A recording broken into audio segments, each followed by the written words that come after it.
Hey, this is James from Triumph Music Academy here, asking Sutton Andrews from Âme Solitaire what it takes to play a live gig, more specifically in the landscape of the DIY house show scene here in Grand Rapids, Michigan. We're going to talk about your drum kit here and wondering if you can tell us a little bit about how you acquired some of these drums.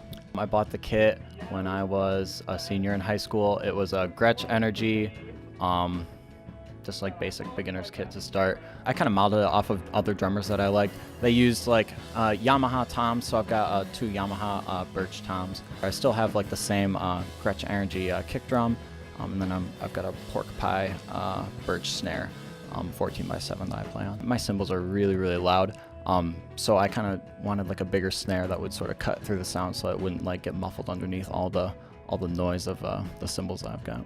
So you're constantly evolving your sound. Yeah, evolving, just constantly learning how to play.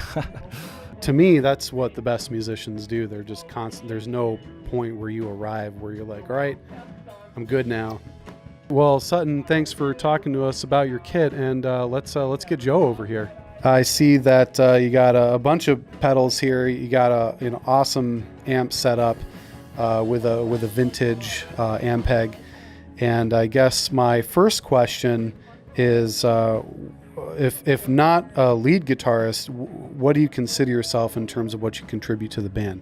I would probably more like textures, I guess. I don't know. I'm not really like that technical of a player, but I think I contribute like the icing on the cake, if you will. Tell us about your amp. First off, where did you get this Ampeg? It's an Ampeg V4. I think it's a late 70s. I'm not sure. I tried looking up the serial number and I couldn't really find an exact date. I just know it was from the 70s based on the knobs and the overall like layout of the amp. I got it. I used to live in Holland, Michigan, and I was looking at Craigslist and I saw it and I just grabbed it and I called the guy. I was like, "Can I come play it?" And he's like, "Yeah." And then he turns out it was like 2 blocks away from my house. I kind of have like a list of like all the gear like I want. It was like probably like the number one amp head that I wanted, and it was just like it came across Craigslist for like, I think the head and the cab was $800 together. So what else can you tell us about what you do artistically in the band? I also like record the band and stuff like that. So yeah. So you are the built-in engineer. Yeah, basically. So that single that has been recently released and the EP and stuff, you recorded that? Yeah, I recorded everything except for the track Western Coast Eastern Exposure. So why house shows? Why DIY? I don't know. They seem to be a very fun atmosphere. Like everyone seems to be seems to like know each other, and or if they don't know each other, they kind of always have the common similarity of like the music. So like you kind of just like know that everyone likes the same music as you, and it's nice. DIY stands for do it yourself, but in Grand Rapids, it's a lot more doing it together than it is doing it yourself. Some of my friends are running door, some of my friends are running sound, some of my friends are making sure no one does any stupid.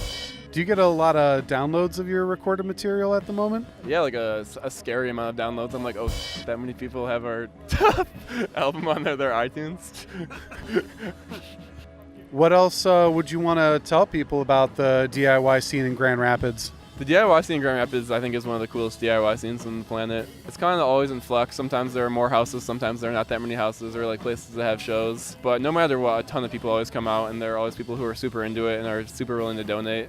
Do the bands get paid? The touring bands always get paid. That's our first and foremost priority. And locals, if we make like a ton of money, we'll pay them because they like never get paid. But first and foremost, we want to pay the touring bands to get them food, get them gas, and they have a lot longer to drive than we do. Well, we've been talking to Cody, Joe, and Sutton from Âme Solitaire. They just killed it, played an awesome set here on the northeast side of Grand Rapids. And like always, we encourage you to get to the show, kids, and we'll see you next time. I'm